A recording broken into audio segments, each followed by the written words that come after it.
Ang problema, among guba nga alagyan mga utod. So every time we make mistake mga utod, mga self-discord, mga masakit na mga panalong mga utod, mga sala, kaya siya ka mabugat nga. Amo nang rason nga may kapugong sa aton. So we try to cross the bridge nga sa aton lang mga utod. Kahimo ka, maayo nga mga binuhatan, mangita kwarta o pili nga nice person. Pero mga utod, it's really enough.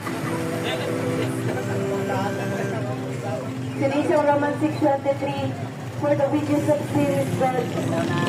Mga utod, ang problema nagalayo kita sa Diyos. Kanan kita nagkasala mga utod. So ang sala mo